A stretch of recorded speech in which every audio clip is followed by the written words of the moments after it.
Hello students, very good morning. So ये dam and spillway का ये आपका लास्ट लेक्चर है। ओके, ये लेक्चर नंबर 9 है जो कि आपके इस पूरे यूनिट का लास्ट लेक्चर है।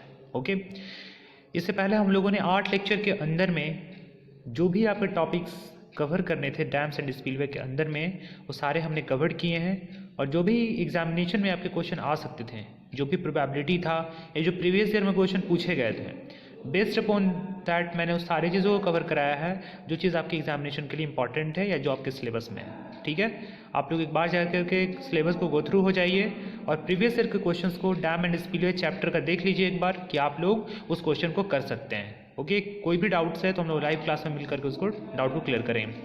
सो अभी तक हम लोगों ने लेक्चर नंबर 8 तक जो भी कवर किया है वो काफ़ी ही इंपॉर्टेंट चीज़ था। ठीक है, और मुझे नहीं लगता है कि इसमें कहीं भी आपको कोई दिक्कत हुआ होगा, क्योंकि मैंने पूरे इलोबरेटेड वे में सारे चीज़ों को डिस्कस किया है, चाहे वो डैम्स के बारे में हो, चाहे वो स्पीलवे के बारे में हो, चाहे वो डिफरेंट टाइप्स ऑफ डैम्स के बारे में हो या डिफरेंट टाइप्स ऑफ स्पीलवे के बारे में हो। ओके, सो चलिए स्टार्ट करते हैं last topic.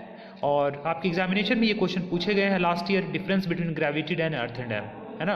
Gravity dam and earthen dam में क्या डिफरेंस होता है, इसके बारे में लास्ट के प्रीवियस ईयर्स में ये क्वेश्चन पूछे गए हैं।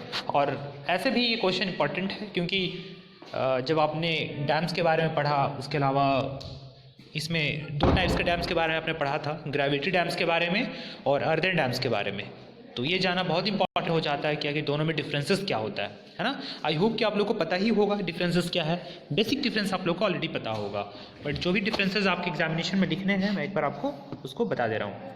सो क्वेश्चन किस तरीके से पूछे जा सकते हैं, distinguish between earthen dam and gravity dams. Earthen dams और ग्रेविटी डैम्स के बीच में आप डिफ्रेंशिएट कीजिए कि क्या क्या डिफरेंसेस हैं। ओके, सो अगर हम अर्दन डैम्स और ग्रेविटी डैम के डिफरेंसेस के बारे में बात करें तो सबसे पहले हम अर्दन डैम्स के बारे में देखते हैं। क्योंकि आपको पता है अर्दन डैम्स किससे बना होता है, अर्थ से मिलकर के बना हुआ होता है, जैसे सिल्ट है, क्ले है, सैंड्स है।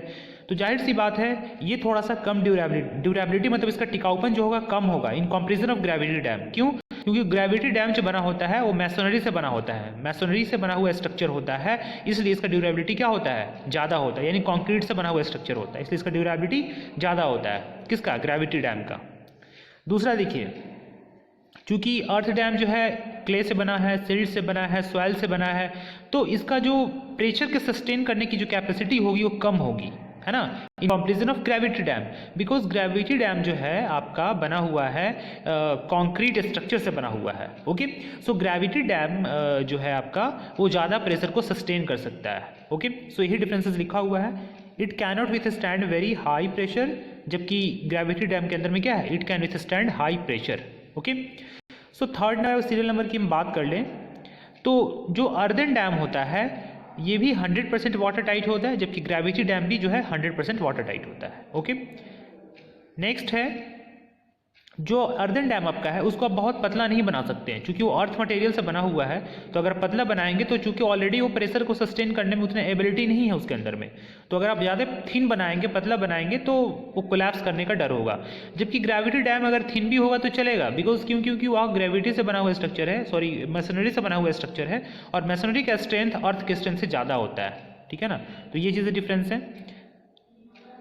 दूसरा चीज़ है कि मिट्टी का जो बना हुआ डैम है, अर्दन डैम्स जो है आपका, उसका सडन फेलियर होता है। आप देखोगे कोई भी मिट्टी का बना हुआ स्ट्रक्चर है तो उसका फेलियर तुरंत होता है, जबकि कंक्रीट से बना हुआ जो भी स्ट्रक्चर है तो उसका अचानक फेलियर नहीं होगा, थोड़ा सा टाइम लेता है उस फेलियर होने में, है ना। जबकि मिट्टी वाला पार्ट क्या होता है, तुरंत फेलियर हो जाता है। सो अर्दन डैम जो है उसका फेलियर सडन होता है, जबकि ग्रेविटी डैम का फेलियर सडन नहीं होता है। ठीक है, 5 डिफरेंसेज आप लोग ऑलरेडी देख चुके हैं अभी तक। नेक्स्ट देख लीजिए, छठा है locally available soil stone, silt, clay and sand can be used. यहाँ पे देखिए अर्दन डैम्स के अंदर में क्या है कि जो भी आपके साइड के नियर बाई जो भी अवेलेबिलिटी है सॉइल्स की, ठीक है, या सिल्ट या क्ले की, उसके अकॉर्डिंग आप उस अर्दन को बना सकते हैं। लेकिन आपको ग्रेविटी डैम को बनाने के लिए स्टोन लाना पड़ेगा, ब्रिक्स लाना पड़ेगा और कंक्रीट बनाना पड़ेगा, तब जाकर के आप उस चीज़ को बना सकते हैं ग्रेविटी डैम्स को। ठीक है, जबकि अर्थन डैम्स में क्या है, स्किल्ड लेबर की ज़रूरत नहीं होती है क्योंकि अर्थ से बना हुआ स्ट्रक्चर यानी सिल्ट, क्ले और सॉइल बना हुआ है। जबकि मैसोनरी स्ट्रक्चर से बना हुआ जो भी स्ट्रक्चर है यानी जो ग्रेविटी डैम है उसमें स्किल्ड लेबर की ज़रूरत पड़ती है ना। तो चीज़ ध्यान रखिएगा, skilled labour not required for construction in earthen dams and skilled labour is required for construction in gravity dams. Okay, so 8 number point देख लेते हैं।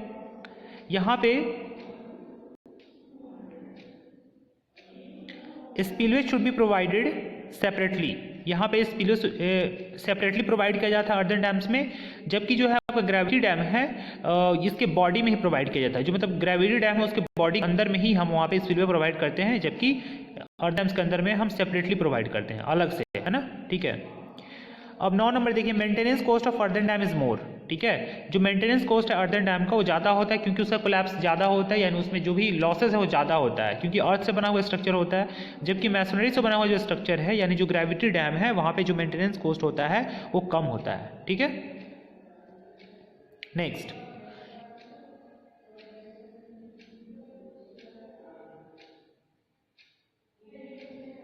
Initial cost. यहाँ पे जो मिट्टी से बना हुआ जो डैम है यानी अर्दन डैम जो है उसका इनिशियल कॉस्ट कम होता है क्योंकि वो अर्दन डैम से सिल्ट और क्ले सॉइल चाहिए, तो जबकि कंक्रीट का जो कॉस्ट होता है वो ज़्यादा महंगा होता है in the comparison of earth. ठीक है, इसलिए इसका इनिशियल कॉस्ट क्या होता है, ज़्यादा होता है। ठीक है, तो यही डिफरेंसेस पढ़ना था हम लोगों को अभी।